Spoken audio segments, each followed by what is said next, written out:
वचन को काज, जाते मिले समाज सब, पावे निज पद राज। इस भव तरु का मूल एक, जानहु मिथ्या भाव, ताको कर निर्मूल अब, करिए मोक्ष पाओ। आचार्य कल्प महापंडित टोडरमल जी साहब का यह ग्रंथ श्री मोक्ष मार्ग प्रकाशक जी का हम सबसे प्रयोजनभूत 7वां अधिकार।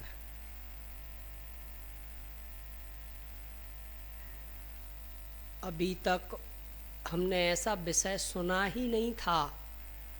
अभी तक तो ये सुना था कि सच्चे गुरु कुगुरु, सच्चे शास्त्र कुशास्त्र, सच्चे भगवान झूठे भगवान। पर ये क्या विषय आ गया? अन्यथा कहाँ से आ गया?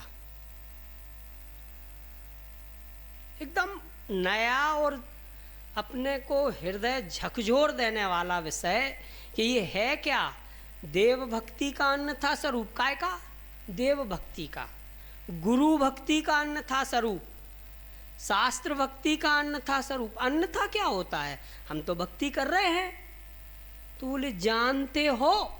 नहीं, हम वो बात प्रयोजनवान नहीं है, जानते कि नहीं जानते। हम तो रोजाना आकर के जिनेंद्र देव का दर्शन तो ठीक, पूजन करते हैं।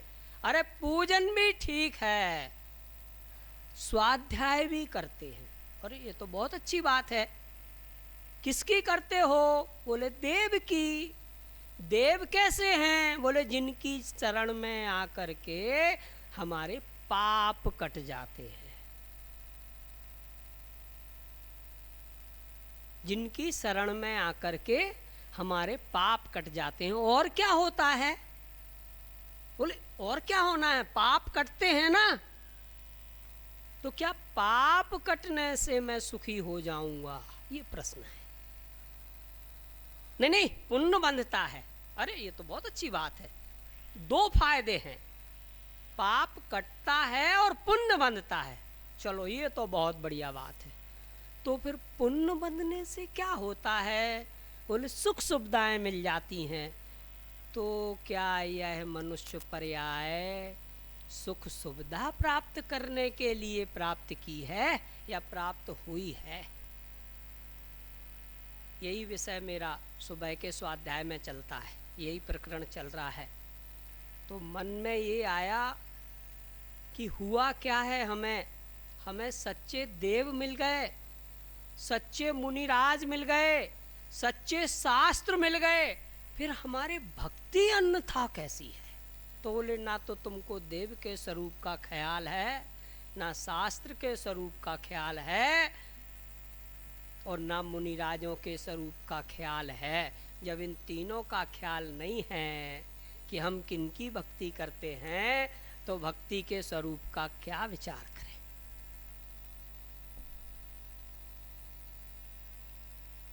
किसी भिखारी के पास जाएं और हम कहें कि लोन दे दो भैया, व्यापार करना है, तो वो क्या कहेगा? तुम गलत जगह आ गए। यही जवाब होगा ना। ऐसे ही हम प्रातः काल उठ करके जिनेंद्र देव की शरण में जाएं और कहें प्रभु हमें सुखी कर दो, तो बोले या तो तुम हमें जानते नहीं हो या फिर तुम हमें मानते नहीं हो। नहीं, हम तो जानते हैं।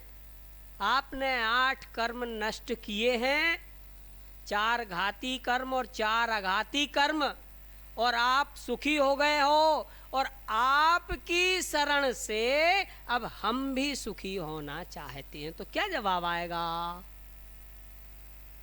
वास्तव में सुखी होना चाहते हो? तो बोले जो हमने किया है वह तुम कर लो। क्यों साहब, यही सच्ची भक्ति है या तौलों सेऊं? जब तक सेऊं, कब तक? भगवान क्या कहेंगे?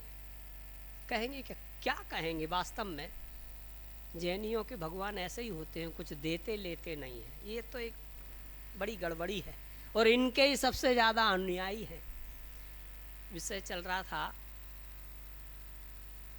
चाहे देव हों, चाहे शास्त्र हों, चाहे गुरु हों, महापंडित टोडरमल जी साहब का ये प्रकरण आया क्यों, इस पर थोड़ा सा विचार करें और फिर विचार करें कि हम समाधिस्थ क्यों नहीं हो पा रहे हैं, हम किसी को समाधिस्थ क्यों नहीं कर पा रहे हैं। इसके पीछे इसी प्रकरण में गुरुदेव श्री ने गाथा उद्धृत की है प्रवचन सार जी की 80वीं गाथा, कि तुम्हारा तब तक कुछ नहीं होगा। बोले कब तक? जब तक तुम वस्तु तत्व को समझ नहीं पाए। समझना कैसा? जानते हैं हम तो 6 द्रव्य होते हैं, 7 तत्व होते हैं, 9 पदार्थ होते हैं, और हमें तो ये भी पता है कि एक तत्व का दूसरे तत्व से किसी प्रकार कोई कनेक्शन नहीं है। और इतना पता है। बोले हाँ, तो फिर तुम्हारे देव की भक्ति का, शास्त्र की भक्ति का, गुरु की भक्ति का अन्यथा स्वरूप क्यों रह गया?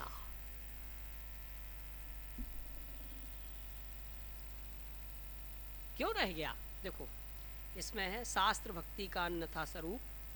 कितने ही जीव तो यह केवली भगवान की वाणी है, इसलिए केवली के पूज्य पने के कारण ये भी पूज्य है। ऐसा जानकर भक्ति करते हैं, तथा कितने ही इस प्रकार परीक्षा करते हैं कि इन शास्त्रों में विरागता, दया, क्षमा, शील, संतोष आदि का निरूपण है, इसलिए ये उत्कृष्ट हैं। ऐसा जानकर भक्ति करते हैं, परंतु ऐसा कथन तो अन्य शास्त्रों में भी पाया जाता है। अब क्या करें? अब क्या जवाब है?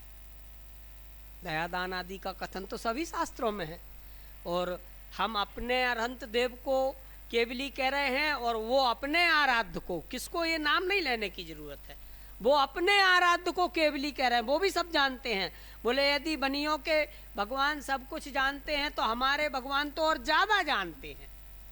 और वास्तव में ये बात भी बिल्कुल सत्य है कि यदि शास्त्र में दया, दान, भक्ति, पूजना, दिक्की का उपदेश है, तो ऐसा तो उनके शास्त्रों में भी है। हमारे अन्यथा भक्ति कैसे हुई?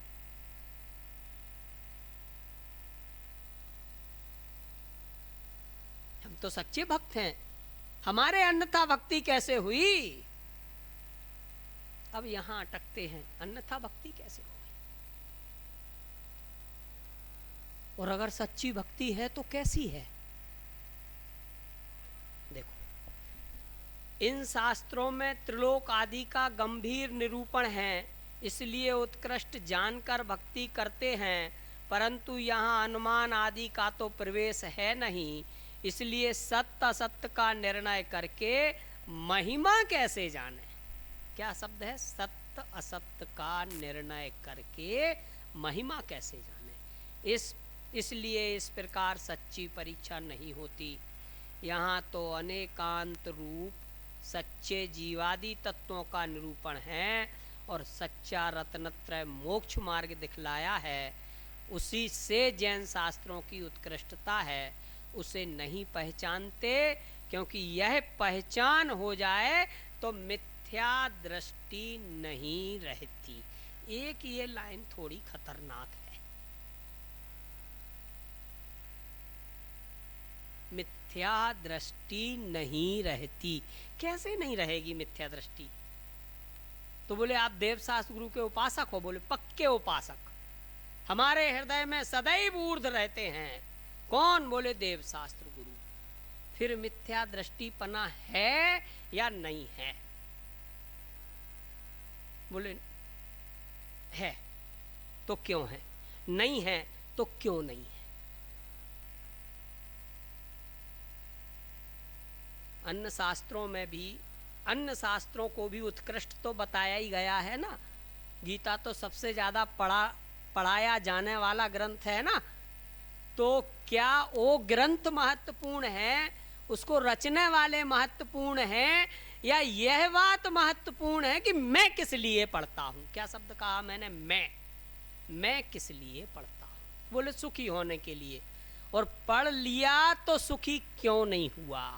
बोले ईमानदारी की बात यह है कि जो शास्त्र में लिखा है उस शब्द तो पढ़ा है, पर वो जो भाव उसमें बताया गया है, वस्तु की स्वतंत्रता जो प्रगटाई गई है, वो हमें स्वीकार नहीं है। रटा तो है, शब्द ज्ञान तो बहुत है, रटा तो बहुत है। गड़बड़ी कहाँ है? फिर कुछ ना कुछ तो है, कहीं ना कहीं तो गलती है।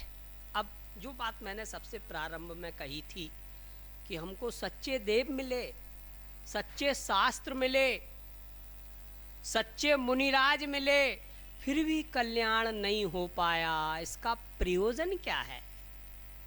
इसका प्रयोजन ये है कि सच्चे मिलने के बावजूद भी हमारी भक्ति सच्ची नहीं हुई। और सच्ची भक्ति नहीं हुई का मतलब क्या है?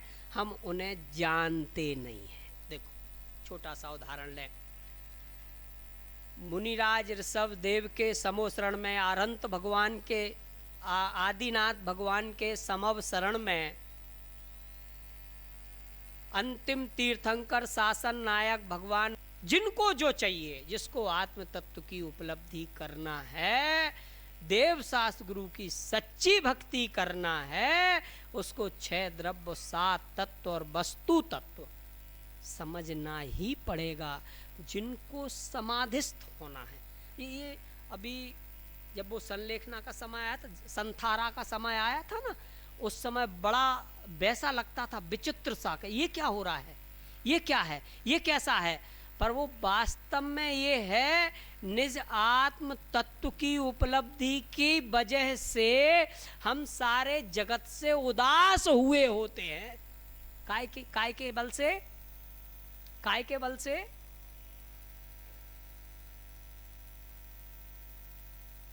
निज आत्म तत्व के बल से। एक शब्द। दूसरा, अरे वस्तु तत्व के स्वरूप को समझने से।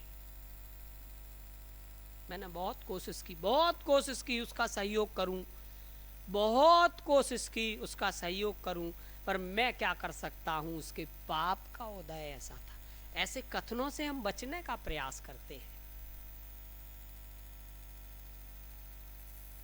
एक उदाहरण मैं ही देता हूं। कुएं पर कोई सर्प जा रहा हो ऐसा नजदीक से, और वो गिरने वाला हो, तो हम प्रयास करेंगे ना उसको बचाने का, कि और पैर मार देंगे कि वो उसमें गिर जाए। क्या करेंगे? कैसे विचार होंगे? अगर ये किसान जो इसने बिना मेड़ के ये बनाया हुआ है, अगर मेड़ बना देता इतनी 1 फीट ऊंची, तो ये बेचारा जीव बच जाता। कोई कोशिश ये भी करता कि कोई डंडा से उठाए और उसको दूर भगा दे, और कोई दुष्ट ये भी कर सकता है कि उसको डंडे से उसको कुएं में भी पटक देवे। और कोई ये भी सोच सकता है कि देखो संघी पंचेंद्रीय जीव पता नहीं कैसे कर्म किए कि इस पर्याय में आया, अरे ये तो साक्षात पंचेंद्रिय हुआ है, ये भी चाहे तो समोशरण में जाकर के अपना आत्म कल्याण कर सकता है। ऐसा सोच सकता, सबकी अलग अलग सोच। अब किसको वो जो क्रिया हुई, वो जो पूरा काम हुआ, उसके परिणाम में मेरे को क्या फल, दूसरे को क्या फल, तीसरे को क्या फल, चौथे को कैसा फल लगेगा? काय का फल लगेगा?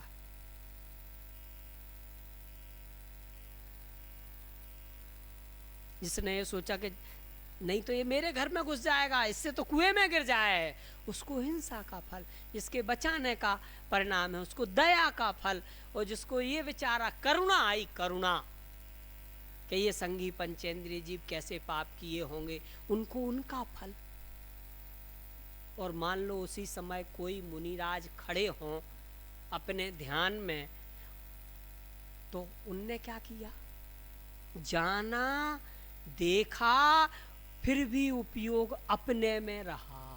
तो जो उपयोग अपने में रहना हुआ वो कार्यकारी हुआ।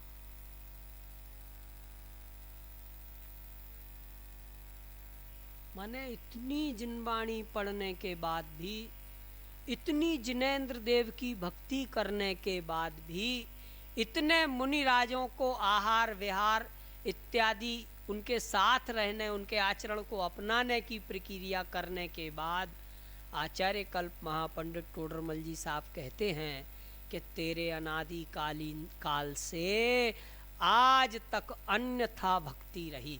वो तो सच्चे हैं, तेरी भक्ति से उनके तो कोई फर्क पड़ा नहीं, पर तेरे अन्यथा भक्ति रही। उसका एकमात्र कारण ये है कि ना तो हमने वो जो कथन शास्त्रों में आया है उसका अभिप्राय समझा, ना उसको स्वीकार किया। और यही वस्तु तत्व जब तक नहीं समझ में आएगा, जब तक हम अपना और अपने अन्य साथी सहयोगियों का समाधि मरण नहीं करा सकते, उनकी समाधि साधना प्रारंभ नहीं करा सकते। इस प्रकार से वस्तु तत्व को समझ करके इस समाधि साधना की ओर उन्मुख हो गए। ऐसी मंगल भावना के साथ मैं अपनी चर्चा समाप्त करता हूँ।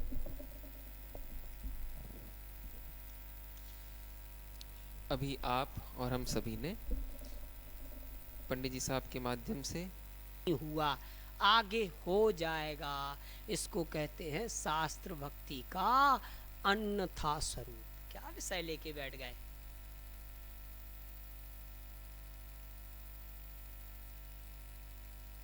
देव भक्ति का अन्यथा। हम तो रोजाना जिनेंद्र देव का पूजन कर रहे ना, समझ रहे क्या? समझने की कोई बात नहीं है।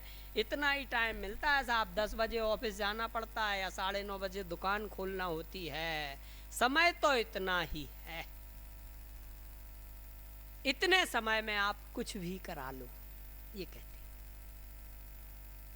कहाँ समझा, कैसे समझा, कैसे माने, कैसे तुझे किसी अन्य द्रव्य की, जीव द्रव्य के अलावा, जीव तत्व के अलावा या अपने अलावा किसी की महिमा आए। अब देखो, हमने ये समझा कि 6 द्रव्य अपने अपने स्वरूप में रहते हैं और किसी व्यक्ति को समाधिस्थ माने स्थित करना है, उसके परिणाम शांत करना है, तो क्या समझाएंगे, क्या कहेंगे कि ये जल तो तुमने अनंत बार पिया है, इतना पिया है कि समुद्र के समुद्र खाली हो जाएं, और फिर भी तुम जल के लिए व्याकुल हो रहे हो। कैसे समझाएंगे? और वो कहा भैया जीना है तो पीना पड़ेगा। किसको जीना है? किसको? कौन जीता है? अरे मैं कौन? जो मैं दिख रहा हूं ये, अरे ये तो मेरा स्वरूप ही नहीं है, फिर जीता कैसे हो? जब तक वस्तु तत्व का निर्णय नहीं होगा, हम अपना जीवन समाधिस्थ नहीं कर सकेंगे। जब तक हमको देव शास्त्र गुरु के स्वरूप का ख्याल नहीं होगा, तब तक हमारे हृदय में उनकी भक्ति नहीं आएगी। जब तक एक कण कण की स्वतंत्रता महसूस नहीं होगी, तब तक जीवन सहज और सरल नहीं हो पाएगा। अभी तो क्षण भर में ही आकुल व्याकुल हो जाते। थोड़ी सी भी प्रतिकूलता हुई और हमारे आकुलता शुरू हुई, तो हमने ना तो द्रव्य के स्वरूप को समझा और ना तत्व के स्वरूप को समझा। ये तीर्थ आज एक मैंने नई बात पढ़ी, तो तीर्थंकर के वो विधान में है, आप ख्याल करना कि तीर्थंकर का जो जीव होता है ना, 30 वर्ष के बाद दीक्षित होता है। अन्न, हाँ आज गौर करी। हाँ, और जो शास्त्रों में ऐसा कथन आता ना, हाँ नहीं, वो मैंने अपन को ऐसी जानकारी है ना कि 8 वर्ष के बाद मुनि दीक्षा धारण, कई आचार्य भगवंतों के हैं ऐसे कथानक कि हाँ पात्रता है उनके, पर तीर्थंकर के 30 वर्ष की पात्रता। और 2 बातें ये, जैसे 5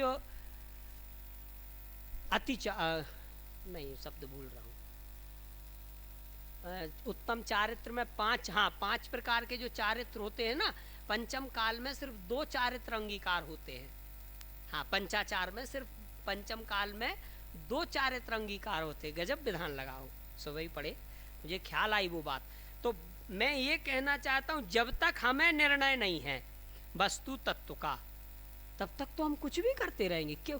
कुछ भी काय के लिए? सुखी होने के लिए। क्या गजब है कुछ भी सुखी होने के लिए। हाँ, बोले क्या कर लेंगे? जंगल भी चले जाएंगे, करते तपसैल नदी तट पर, तरुतल वर्षा की झड़ियों में। कौन करते हैं? क्या करते हैं? किसके लिए करते हैं? और हमारे तो थोड़ी सी भी प्रतिकूलता हो जावे तो हमारा चित्त आकुल व्याकुल होने लगता है। हम वो जिनवाणी के उस कथन को भी स्वीकार नहीं कर पाते हैं कि एक तत्व दूसरे तत्व का, एक द्रव्य दूसरे द्रव्य का सहयोगी असहयोगी है कि नहीं है। जब तक विपरीतता रहेगी, विपरीतता माने मिथ्यात्व, या यूं कहें कि जब तक 7 तत्व और 6 द्रव्यों के यथार्थ स्वरूप को नहीं समझेंगे, तब तक मिथ्यात्व पनपता ही रहेगा।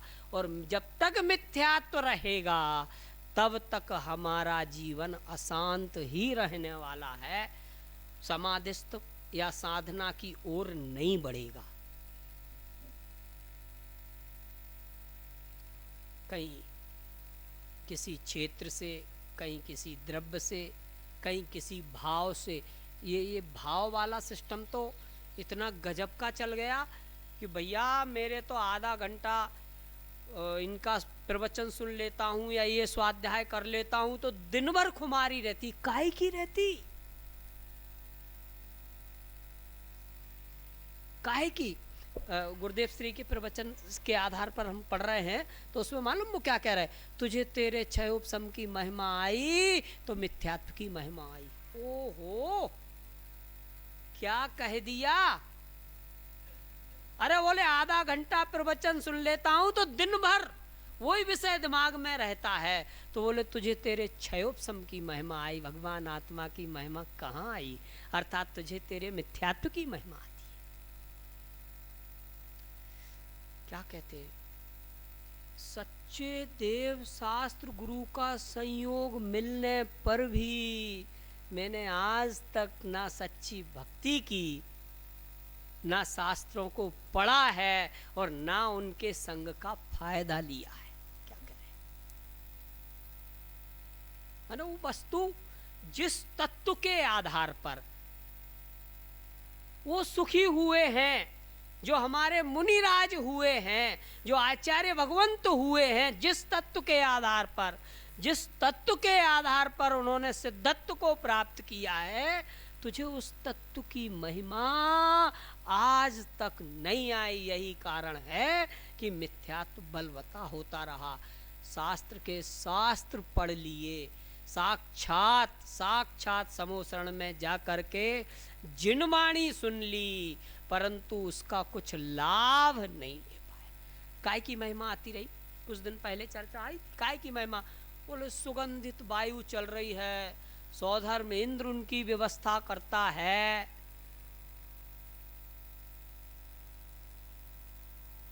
यहां तो ये कह रहे हैं कि इससे, वो गुरुदत्त मुनिराज का उदाहरण देता हूं मैं, पूरे शरीर में रुई लपेट दी, वैसे नहीं आसपास, पूरे शरीर में रुई लपेट दी और अग्नि लगा दी।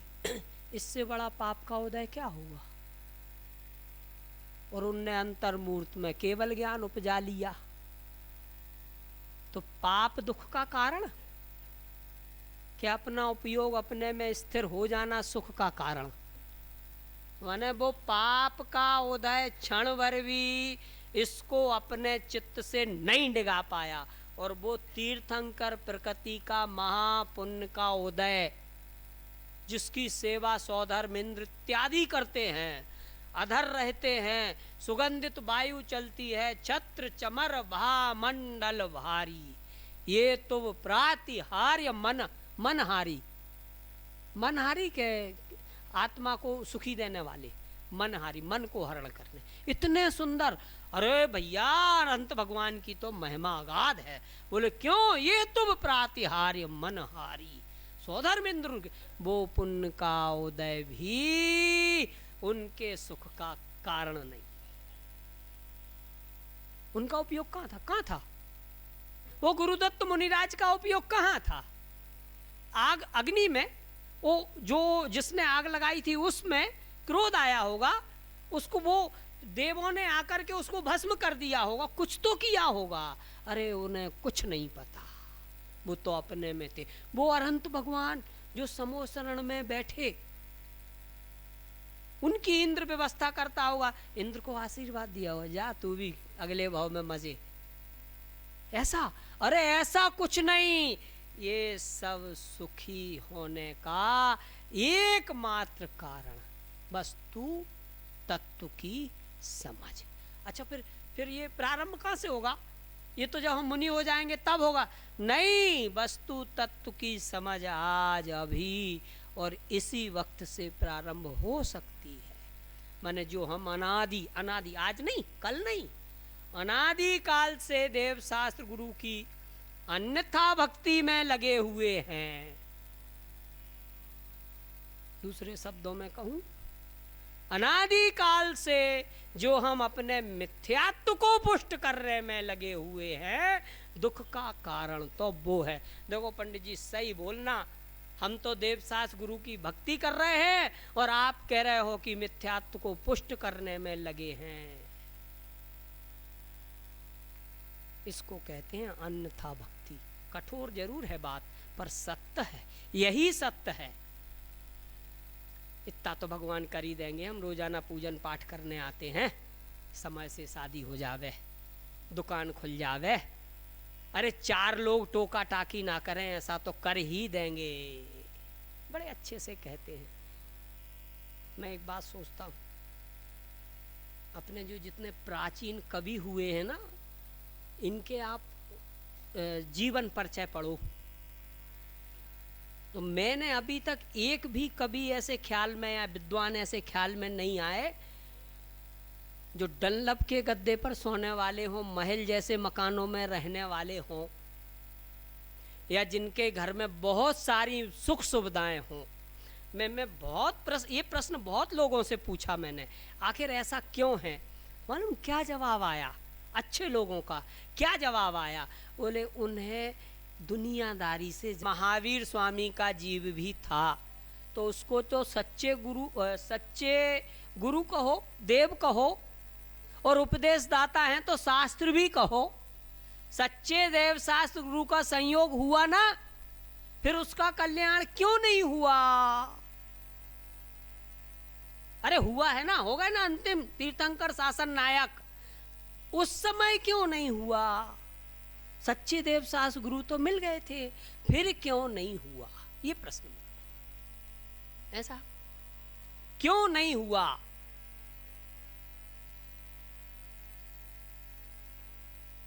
क्योंकि उनको ना तो उस तत्व पर भरोसा था, ना माने तत्व माने जिनवाणी पर, और ना उन देव पर भरोसा था, और ना उन मुनिराज पर भरोसा था। क्यों? सुखी तो हम। अच्छा, प्रत्येक प्राणी जो समो शरण में गया था वो सुखी होना चाहता था, सुखी होने के लिए गया था, पर उनकी दिव्यवाणी में ऐसा आया कि ये तो 24वें तीर्थंकर होंगे। तो क्रोध किस बात का आया था? माने मैं जब तक संसार में रगड़ूंगा इतना बेवकूफ तो नहीं हूं। तो तत्काल सुखी होने की इच्छा से, तत्काल सुखी होने के क्रोध से उन्होंने वो अपनी अनंतान बंदी बांधी। बांधी क्या, बंधी हुई थी और तीव्र करी, कठोर करी, समझ लो। तो हमने जिन वाणी को समझा क्या? हमारी आकुलता मिटी क्या?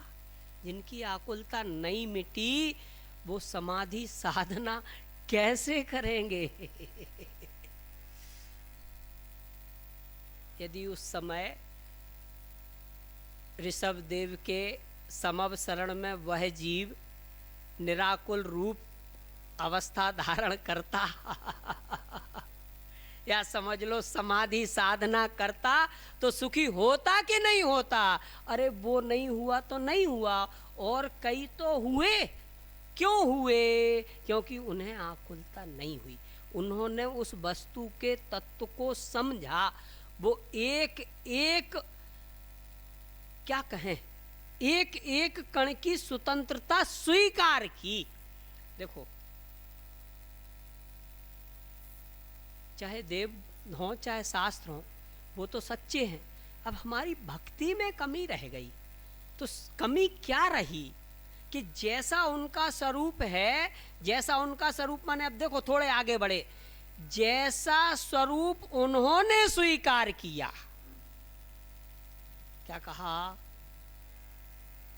जैसा स्वरूप उन्होंने स्वीकार किया, हम स्वीकार करें तो हम सुखी होंगे। कहा नहीं, किया। किया वो स्वरूप स्वीकार नहीं होने के कारण हमारा प्रतिदिन का स्वाध्याय, पूजन, पठन, पाठन, सामायिक जो जितना भी प्रक्रिया क्रिया है वो सच्ची नहीं कहला पा रही।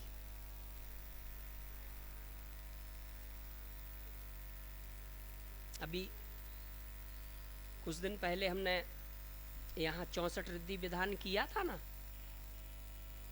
भाई साहब, आप थे ना, आपका प्रवचन हुआ था उस दिन। तो उस दिन भी यही बात समझ में आ रही थी कि उन रिद्धियों की कितनी महिमा आ रही, कि विधान हो रहा है और रिद्धि धारक कौन, वो ख्याल ही नहीं है।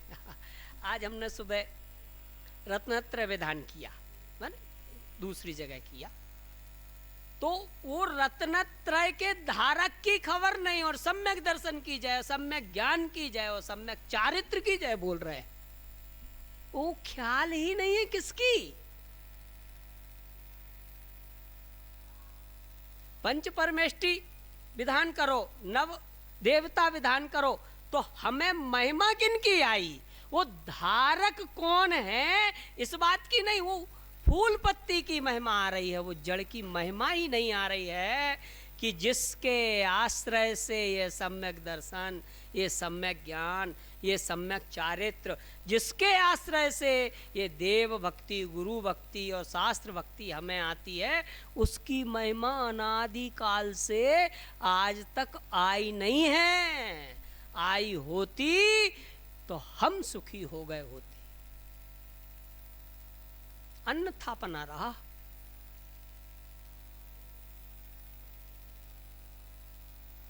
एक बात विचार करें, अपन सीधा अपने इस पे लें, इस पे घटाएं, समाधि साधना पे। प्यास लग रही है, काय से बुझेगी? अब पानी की व्यवस्था कैसे हो? हम तो नलका लेते नहीं हैं, कुआं चाहिए, और आसपास 44 किलोमीटर तक कुआं नहीं है, फिर क्या करें? खुदवाओ।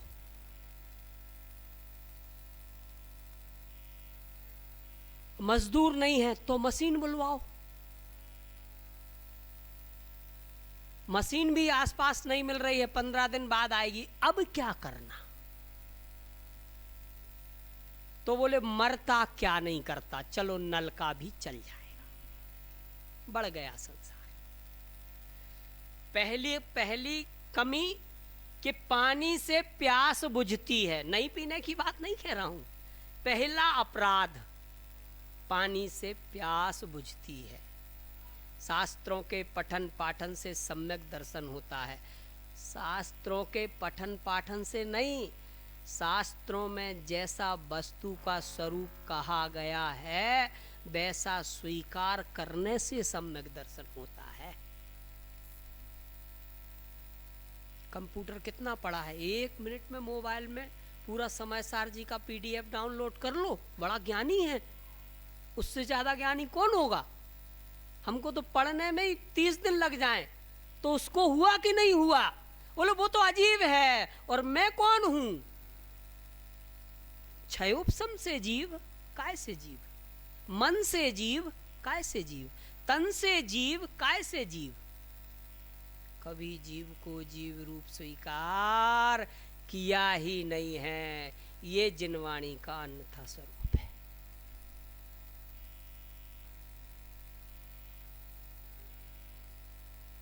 कहते तो हैं भाई, वो तो जिस क्षेत्र में जिस काल में जैसा परिणमन होना है वैसा ही होगा।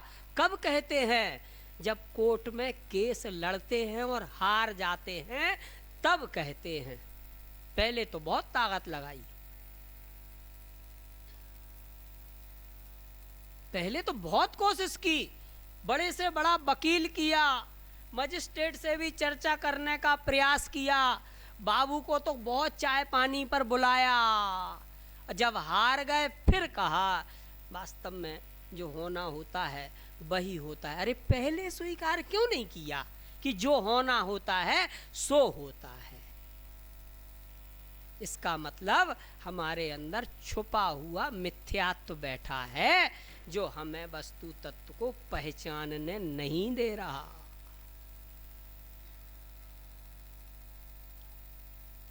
एक बार 6 द्रव्य कह लो, 7 तत्व कह लो, समझ तो लें। इसी जिनवाणी के आधार से हम आश्रव को क्या मानते हैं? सुख का कारण। आश्रव कभी सुख का कारण हो सकता है? नहीं हो सकता। हम सब बैठे हैं, ऐसे ही लोग बैठे हैं जो ये मानते हैं कि आश्रव सुख का कारण नहीं है। और संवर निर्जरा,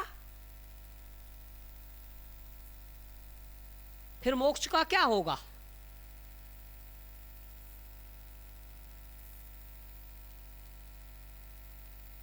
वो कनेक्शन तो पकड़ो काय के हैं। प्रत्येक तत्व, प्रत्येक द्रव्य जब परिपूर्ण स्वतंत्र है, पर कनेक्शन किस बात का है? बोले संवर निर्जरा से बोले मोक्ष हो जाता है, तो क्या मोक्ष का अलग से स्वरूप नहीं है? और मान्यता क्या पड़ी? भैया नहीं जाओगे मंदिर, नहीं करोगे पूजन प्रक्षाल तो तुम्हारा क्या होगा? वो जिनवाणी माँ, वो गुरु भक्ति का, शास्त्र भक्ति का अन्यथा स्वरूप ये है कि जो बात वहां लिखी है हमने पढ़ी तो है पर तू स्वीकार नहीं की, ये अन्यथा स्वरूप है। वो देव जिनके 8 के 8 कर्म नष्ट हुए हैं, और देखो वो अपन लौकिक भाषा में कहते ना कि 5 पांडव जब वो कड़े कड़े पहनाए थे ना, हाँ ये आभूषण, ये लिखा है लोए मही आभूषण गढ़ के ताते कर पहराए, 5 पांडव मुनि के तन में तो भी नहीं चिगाए, और 2 चिगाए गए। तो जैसे अन्य किसी लोगों से पूछो कि दोनों क्या विकल्प आया, बोले बड़ा उन्हें ऐसा लगा देखो भैया के पाप का उदय भैया के पाप का उदय तो सम्यक दर्शन होते ही खत्म हो गया था।